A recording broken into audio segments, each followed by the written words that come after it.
Duke mos vazhduar pastaj ke ana e pensioneve që nuk njihen vitet e Shqipërisë dhe të Greqisë, e personave që kanë punuar për 20 vjet dhe për një farë arsye u kthyen në Shqipëri, këtu kanë lënë një numër të caktuar, kanë lënë një numër 2700 ditë pune për shembull. Ato, përse mos të merren për bazë që në këtë numër ato janë djegur absolutisht, askush nuk merr. Pra, kjo është këto janë ato dobësit që neve ose zëri që neve i kërkojmë, ato gërçet që duhen zgjidhur. Ka shanse që të marrin pension shqiptarët aty? E marrëveshja me Italinë nuk bëhet, me Greqinë duket ende larg kështu. Unë them sepse duke kërkuar ne her pas here, them se një ditë do bëhet. Kam besimin se një ditë do bëhet edhe duhet bërë. Ato zën gjallë ndonjë që ta përfitojë, se ato mund bëhen, po për te dëshirës mirë. Tani kur është ideja, domethënë a ka perspektivë në horizont? Patjetër, sepse në çdo kërkesë tonë, madje kemi pasur her pas here edhe me personalitete dhe me persona domethënë që janë kompetent në parlament për shpejtimin e këtyre problemeve. Japin gjithmonë atë shpresën e mirë që do, por problemi është që po u la pas dore nga ana jon.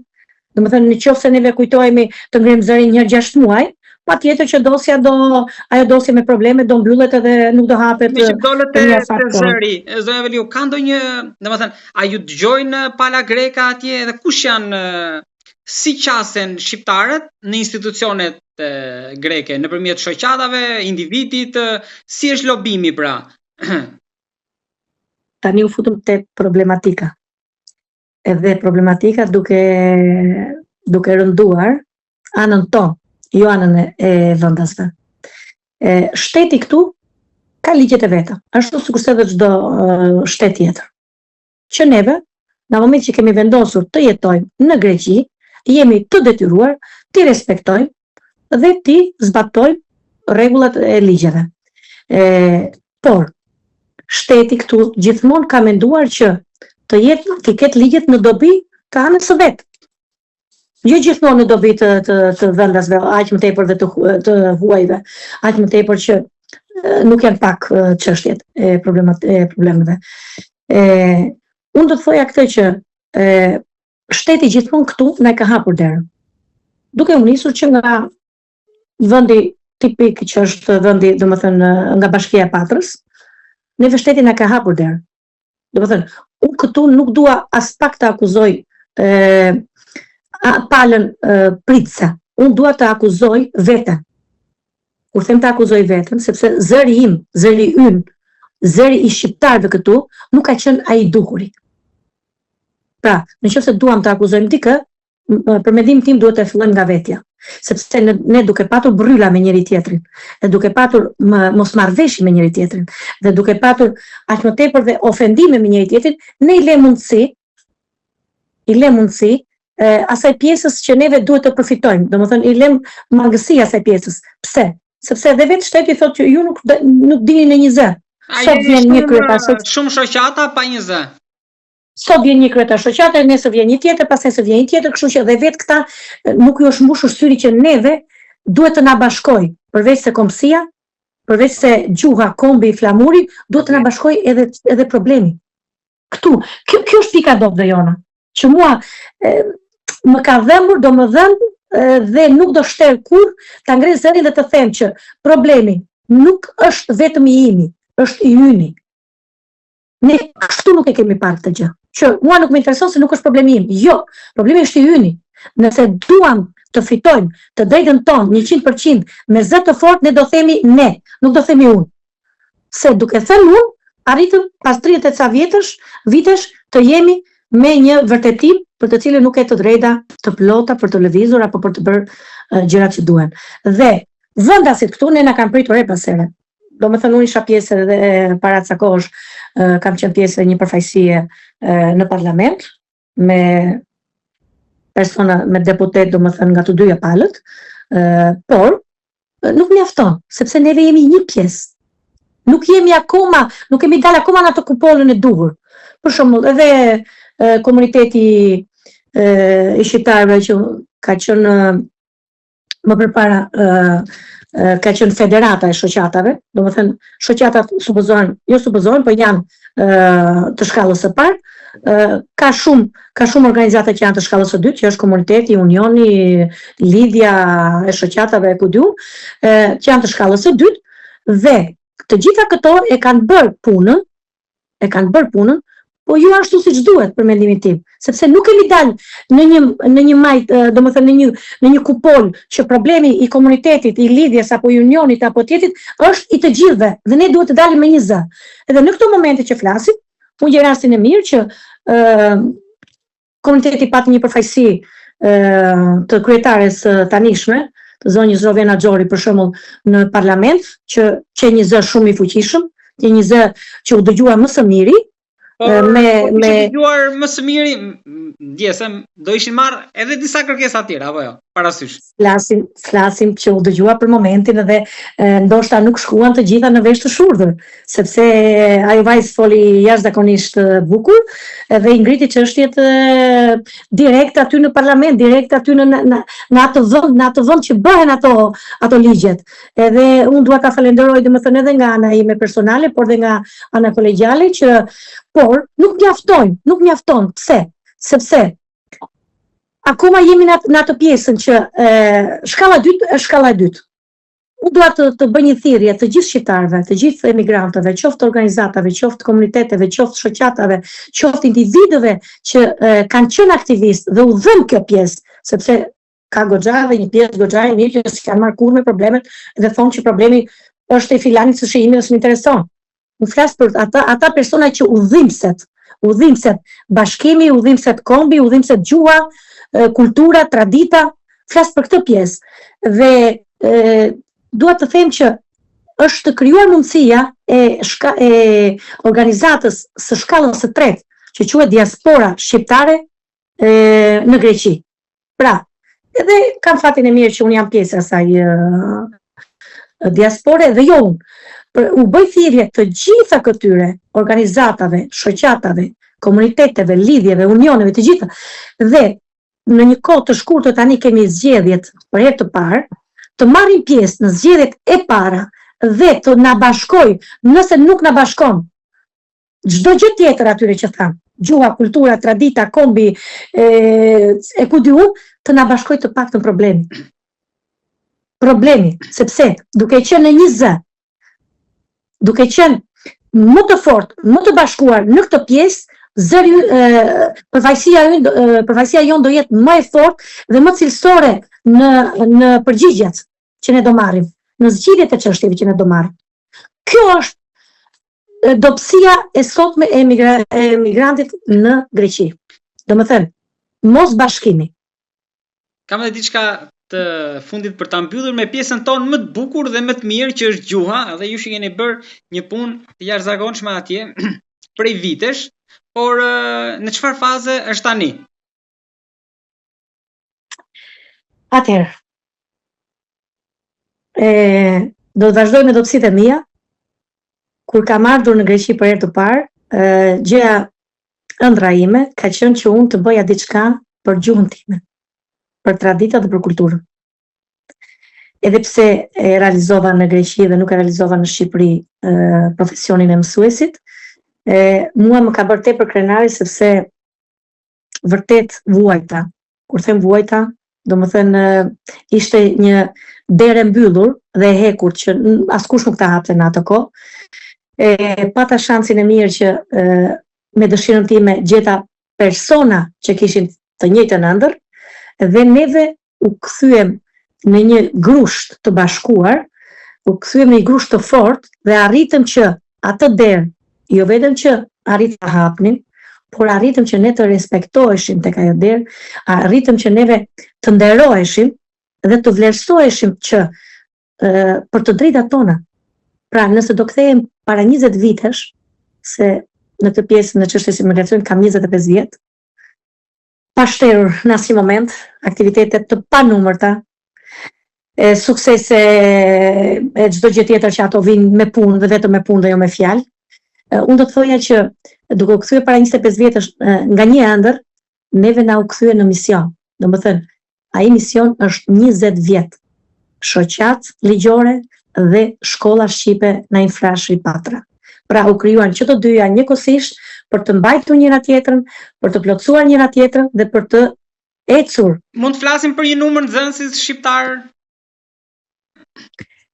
Shkolla jon, e flas këtë shkolla jon sepse ka qenë një nga shkollat më të parat që prandaj do të thoja që nuk kam asnjë lloj ankese me pjesën e pritshmërisë së bashkisë apo të institucioneve këtu, sepse neve 2 vjet të para ne kemi bërë mësimin shqip, e kemi bërë në godina që na jepnin falas disa organizata që ishin organizata jo të fitim prurse. Pas 2 vjetësh ne u futëm dhe u integruam plotësisht me të drejtat tona dhe ne kemi marrë shkollat publike greke. Domethënë në Patra ne kemi dhënë mësim në shkolla publike greke, në 2 shkolla në periferi të ndryshme të Patrës, që t'i vinin me migrantit sa më afër në zonat ku jetonin. Pra, duke e krijuar këtë mundësi, jo të gjithë na mbështetën, nuk e diskutoj, sepse po të kishim mbështetur të gjithë, do ishim sot, do kishim arritur sot suksesin kulmin e suksesit, por patëm atë mbështetjen tonë dhe në vitet 14-15 kanë qenë vitet e arta të shkollës tonë. Pra, numri i nxënësve ka arritur deri në 280-300 nxënës, që kur dilnin fëmijët tanë në orën e pushimit, neve na dukej si një shkollë e zakonshme greke, me ato zërat të fëmijëve që gumëzhinin, edhe me klasa të ndryshme. Ne kemi pas në kolektivin ton, kanë arritur 10-12 kolegë në kolektivin ton. Domethënë, kanë qenë vitet e arta. Dhe mua kjo pjesë më ka bërë krenare sepse e para u realizua ëndra që unë e kisha sjell me vete në atë çantën time së bashku me teshat e trupit që kam ardhur. Së dyti, profesioni u bë mision. Ajo ëndër domethënë u bë mision, nuk ngeli aty në atë përpjekjet e para, u bë mision dhe tashmë ai mision ka ato vjeljet e veta, ka ato frytet e pjekura që neve tani i shijojmë, është ai brezi i dytë që mua më dhem shumë jashtëmase, për të cilët janë ata të detyruar që ta marrin stafetën tonë në dorë. Neve bëm atë që mundëm, ose më mirë them bëm të mundurën, të pamundurën e bëm të mundur. Atë të pamundurën e bëm të mundur, vërtet, sepse nuk që e lehtë, duke u përplasur dhe me mentalitetin, duke u përplasur dhe me rrethanat që na krijonin, dhe me vet, domethënë shokët, miqt, komshinjtë, ku di unë, domethënë jemi përplasur me çdo lloj raste të ndryshme, por ne nuk u shtangëm. Ne vazhduam dhe çdo vit rinovohet leja e shkollës dhe ne kemi arritur që në fund të këtij viti ne kemi arritur dhe festojmë 20 vjetorin e shkollës shqipe dhe të shoqatës Emigranti Patra, që çdo vit i ka ofruar emigrantit shqiptar në Patra dhe në rrethinat e saj, dhe jo vetëm, sepse bashkëpunimet tona kanë qenë jashtëmase të zgjeruara deri edhe në Amerikë, edhe me shtetet rreth ku di unë janë të panumërta bashkëpunimet tona, por që dua të them që kemi arritur aty sa tashmë i themi vetes që neve bëm atë që mundëm, nuk ndenjëm duar kryq. Pra nëse nuk do ta kisha bërë unë personalisht, do ndihesha fajtore përballë fëmijëve të mi. Dhe tashmë i them fëmijëve të mi dhe fëmijëve të moshës së fëmijëve të mi që janë mbi 25 vjeç, i them urdhroni, ne çuam deri këtu. Ju do vini dhe do ta vazhdoni stafetën. Pse? Sepse patët mundësi, domethënë ju a krijuam mundësinë të trashëgonim, të përçonim gjuhën shqipe të prejardhjes suaj, të nënës apo të babës apo të dy prindërve, se kemi pasur raste të ndryshme që kanë patur ose njërin prind shqiptar ose baban ose nënën. Kështu që këta fëmijë që tashmë e ndjejnë veten 2 herë më tepër krenar, e kanë për detyrë tani që të marrin stafetën në dorë. Dhe nëse ky komunitet, kjo shoqat, apo kjo organizat, apo kjo diasporë, sot për sot është akoma në duart tona, kjo nesër duhet kaloj te brezi i dytë SSB. Patjetër. Dhe këtu do jetë fitoria jonë. Ku ka gjë më të bukur se sa t'ja lesh stafetën fëmijëve të brezit të dytë, për të cilët janë ata krenaria jonë dhe janë aq të suksesshëm sa na kanë bërë në çdo skaj të botës na kanë bërë krenar. Fëmijët e emigrantëve shqiptar në Greqi shpesh herë kanë qenë ngritës të flamurit grek dhe shpesh herë janë krijuar edhe ato kontraditat që me apo pa dashje janë përplasur mendime të ndryshme, kështu që fëmijët tanë nuk kanë reshur të jenë ata fëmijë të suksesshëm. Dhe të na bëjnë neve edhe si prind krenar, po edhe vetë mësuesin grek ta bëjnë krenar. Po edhe shtetin grek e kanë bërë krenar. Sepse është ajo gjëja që pritet, është ai integrimi i plot. Kështu që e keni bërë mbylljen më të mirë me fjalinë e fundit, integrimi i plot, se për atë është luftuar dhe unë të falenderoj shumë për bisedën, për shpjegimet, për mesazhet, për punën që keni bërë në këto vite bashkë me shoqatën tuaj dhe stafin tuaj, dhe të jam mirënjohës shumë Zoja Veliu për këtë intervistë që zhvilluam. Që ta mbyll pak më bukur akoma, unë do t'i bëj edhe një thirrje atyre nënave për të cilat janë të reja, për të cilat nuk e akoma e mendojnë që do jenë pjesë e shkollës shqipe me fëmijët e tyre apo jo, dhe për të cilat unë dua që t'i zgjoj pak nga i gjumi i thellë që u flasin fëmijëve në shtëpitë e tyre vetëm greqisht. Okej, foli gjuhën greke, nuk ta ndalon askush. Foli gjuhën e saktë. Mos i fol atë gjuhën gjysmake që nëse nuk e di mirë, por ti mos harro se ai fëmijë ka një preardhje për të cilën nëse ti si nën nuk u flet gjuhën tënde, gjuhën e nënës, gjuhën e preardhjes, kush tjetër mund t'i flasi më mirë se sa ti. Kështu që për të gjitha ato nëna, të cilat janë të reja, që kanë krijuar ato familjet me fëmijët e vegjël dhe akoma ezitojnë që të jenë pjesë e shkollës shqipe, unë do doja që ta mendojnë pak më mirë dhe t'u ofrohen shkollave shqipe kudo që janë, sepse nuk ka vetëm në Patra, ka në të gjithë Greqinë, ka në të gjithë botën, ka në gjithë domethënë në çdo skaj të botës ka shkolla shqipe, kështu që të kenë mundësinë, të gjejnë atë mundësinë që t'i ofrohen fëmijëve të tyre mundësinë e mësimit të gjuhës së nënës, të gjuhës shqipe, të asaj gjuhe për të cilën ne sot krenohemi një herë, por nesër do krenohemi akoma më tepër. Dhe së fundmi, dua të theksoj që shkolla jon, duke bërë trinjagëzimin me shkollën shqipe në Filadelfia të Italisë dhe me shkollën shqipe në Asti të Italisë, neve i kemi krijuar ato mundësitë e bashkëpunimit edhe me shtetet e tjera dhe aq më tepër është krijuar dhe mundësia e dhënies së mësimit shqip online.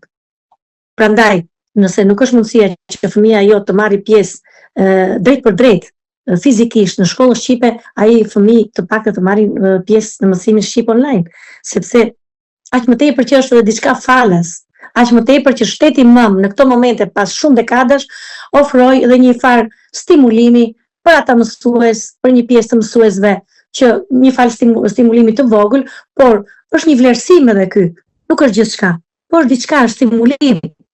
Është ai mundi i shumë viteve që ne kemi bërë edhe pa të drejtë pagese, sepse fillimisht kjo punë filloi vullnetarisht dhe nuk e vëm dyshim, kështu që të bëhet një vlerësim pak më i tepër duke patur piksynim fëmijën, gjuhën dhe preardhjen.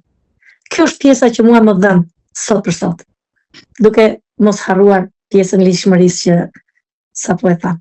Unë të falenderoj shumë për mesazhet. Shqiptarët e gjenë njëri tjetrin kudo në botë, lidhen me njëri tjetrin dhe e vërteta është që ata shkëlqejnë më shumë jashtë se sa këtu. Unë t'jam mirënjohës shumë. Ndoshta kjo është edhe krenaria ime që po të isha mësuese në Shqipëri nuk do ndihesha kaq patriote dhe kaq e zjarrt se sa jam mësuese e gjuhës shqipe të mësimit plotësues në diasporë. Ju falenderoj shumë. Ju falenderoj jashtënase dhe ju uroj një vit të mbarë dhe shëndet të plot. Faleminderit.